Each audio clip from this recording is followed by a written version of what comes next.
Welcome to the Mobile Home Park Mastery Podcast, where you will learn how to identify, evaluate, negotiate, perform due diligence on, finance, turn around, and operate mobile home parks.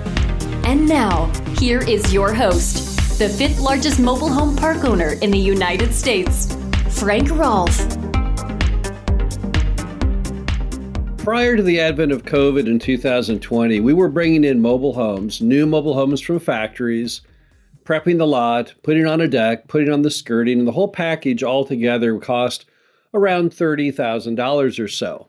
Customers loved it. It was so affordable compared to the single family homes selling at a very big multiple of that price point. So you couldn't go wrong. You could bring in on almost any lot in America a $30,000 roughly single wide, and you could get it sold all day long. And then what happens? COVID comes in. They blame it on supply chain interruption. And the next thing you know, mobile home prices have doubled. Today, there's an entire science to selling $70,000 single wides, which is what they cost, new homes cost, in many markets. Yet many parks are still selling those homes even at that bigger price point. This is Frank Rolfe with the Mobile Home Park Mastery Podcast. We're going to talk about the lessons we've learned from being an operator that's been selling lots of these $70,000 plus homes. So the first thing you have to know is that for a market to be able to sell a $70,000 home, one clue you can have as to its capability is to look at the price of the 1,000 square foot stick-built home. So if you go to Realtor.com, for example, and you put in the location of the park you're looking at buying or a park you already own, and pour over the listings, not the most expensive, not the biggest homes, but look at the ones that are kind of the single family alternative to a mobile home, which would be roughly something around 1,000 square feet. If you're in a market in which that 1,000 square foot single wide comes in at about $100,000 or so, you're in luck. We have found that is one factor that allows you to seemingly always have success selling these more expensive single wides. If, however, the 1,000 square foot single family home only sells for $40,000 or $30,000, then you probably will not do as well. Because someone who can buy a $70,000 single wide, who can qualify for that through a mortgage company, can typically also qualify for a stick-built home. And you've got to have a price advantage of that mobile home over that stick-built. Now, typically those 1,000 square foot stick-builts in most markets are in terrible condition. If you ever look at them, they're just awful. These are homes that were built back in the 50s and the 60s, and they really weren't well designed. They have horrible floor plans. They're very, very dated, and they're typically in awful condition. So I'm offering then a new mobile home that's in great condition with a good floor plan. And as long as I'm in that same price point with that advantage of about $70,000 versus $100,000 or so, typically I'll sell really well. So that's the first thing you've got to realize is you've got to compete. You have to have that price advantage over that comparable single family type of home. Another thing you got to know is how much of your park is comprised of seniors. Because often what happens in these parks with these more expensive homes is that the senior downscales from their stick-built home. They come to your park, and when they look at buying a new mobile home, whether it's $30,000 or $70,000, they just write a check. Or they write a check for half of it, and then they get a loan from a bank that they've been doing business with for years. And it makes the transaction so very simple. And they're not really that worried about the cost. Sure, they would have rather paid $30,000 or $40,000 rather than $70,000, but they can afford it.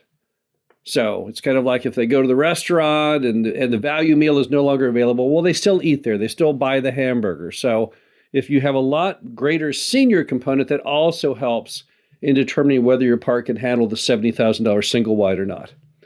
Another item is how many bedrooms you have.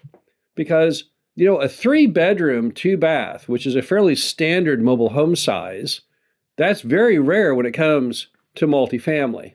And in markets where you're competing head-on-head with apartments, finding a 3-bedroom, 2-bath apartment is like finding a needle in a haystack. So something which is kind of the standard, the norm of the mobile home park, the classic 14 or 16 by 76 3-2, is very much a rarity in the apartment world. So if you've got 3-bedroom homes for sale for $70,000, that's going to work.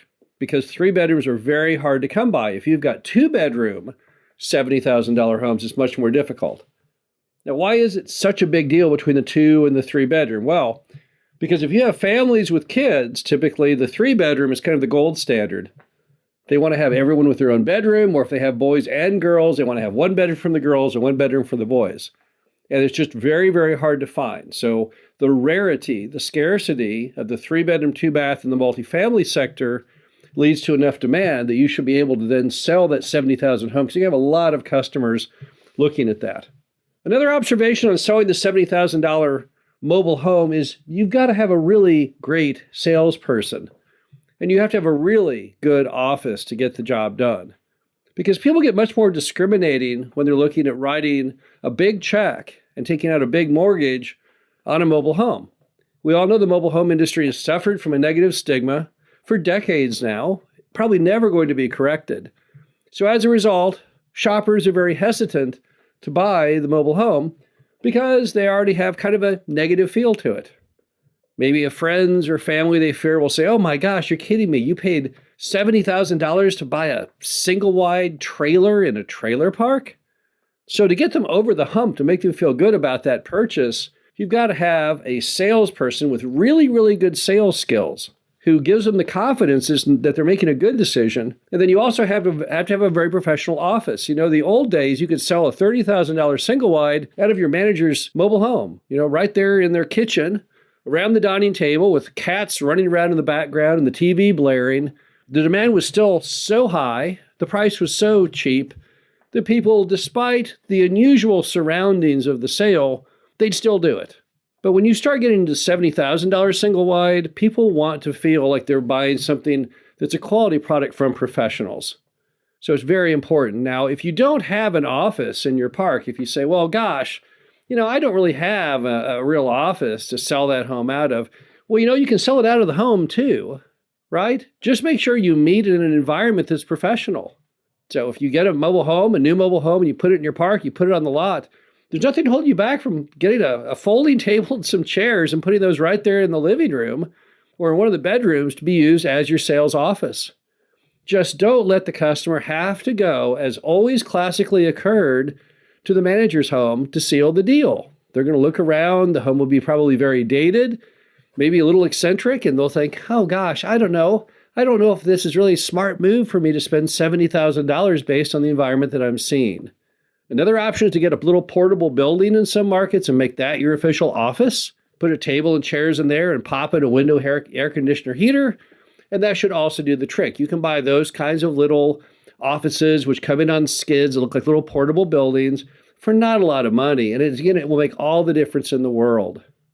Finally, if you're going to get a $70,000 home out the door, you've got to adopt some extremely sophisticated and reliable and aggressive sales tools to get enough volume of customers in to get the job done. Now, we originally pioneered the concept that it was roughly 3 calls to 1 showing and 3 showings to 1 application, because that's what we were seeing in the field. We just started tracking it. And today we sell so many homes because we do follow the science behind it. So how does that science work? Well, the first thing you have to do is you can't just let the manager answer the phone without being able to monitor what's going on. So you've got to forward your park's phone through a service like Who's Calling, or if you have a software like Rent Manager or their VoIP system. And what happens is when the customer calls, they get a recording saying this call is being recorded for customer service and and then it ports through. Then it tracks the incoming phone number. It also tracks how long the call was, and it also records the call. Now, the reason that's important is you've got to know how many calls are coming in, because that's the first building block to knowing the science of your sales. For most parks, to get a home out the door, you've got to bring in at least 9 calls. 3 calls for a showing, 3 showings for an application, 9 calls for an application. Now, if you're hitting those kinds of call numbers and you're not getting homes out the door, then something is falling apart in the process. And when you look through your Who's Calling log, you'll rapidly see what that is typically, and that's that no one's answering the phone. You'll notice that because you'll see each call has a duration of only a few seconds. So that's not going to work. So you got to make sure the manager is actually answering the phone. Number 2, you have to make sure that they understand the whole reason of answering the phone is to get someone to come into a showing. You cannot sell a mobile home over the phone. So the whole purpose is to encourage them to come down and look for themselves at the home.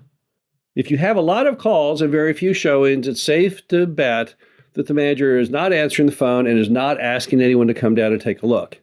Now, if you have the required number of calls and you're seeing a resulting number of showings, but you're still not getting any application, you have two options now. One is that the manager is doing a terrible job of sales, or the other is the home is simply not in keeping with the other market pricing.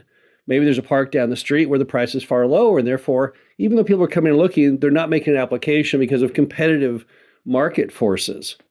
Now, you can see what the manager is doing in two ways. Number one, by listening to those calls that are recorded through Who's Calling or VoIP. And number two, you can pay someone to go down and mystery shop. They can call as a customer locally in that market. You can get those kind of people off Craigslist, typically for $50. They can set up the showing time and then go. And then you can talk to them and say, what happened? And sometimes they'll say, well, I showed up, but they never did. Or I showed up and they didn't seem to understand the product or couldn't tell me anything about it. So you have to really start unlocking what's really going on with your park regarding getting these homes sold. You can also do exit interviews because you have those numbers captured of the people who called in. You can call them up and say, hey, I know you called about our home, but I don't think you bought it. What happened? And you'll learn a lot from talking to them. Now, once you know the science behind it, once you know you're monitoring the calls and the showings, to sell a $70,000 home will require significantly more lookers because now the home price point has basically doubled. So if before I was able to get a home out the door with 3 applications, now I might need 6, I might need 9, I might need 12. You'll still get there, but it may take a little bit longer to do it. And you've got to have very, very professional management along the way. Also, don't forget that even though single-family new homes are costing, or single-wide new homes are costing around $70,000, used ones don't. You can still buy $30,000 complete used homes for parks. So that is the fallback. But before you know you need that fallback, you've got to understand the science. You'll not be happy, and you'll not feel like you've done a job well, or that you really have a handle on what's going on with these higher-priced homes until you've given it your best shot. And to get the best shot, you've got to adopt science. This is Frank Rolfe, the Mobile Home Park Mastery Podcast. Hope you enjoyed this. Talk to you again soon. Thank you for listening to the Mobile Home Park Mastery Podcast. Be sure to visit us at mhpmastery.com to subscribe to the show, read our show transcriptions, and access all of our great information on mobile home park investing.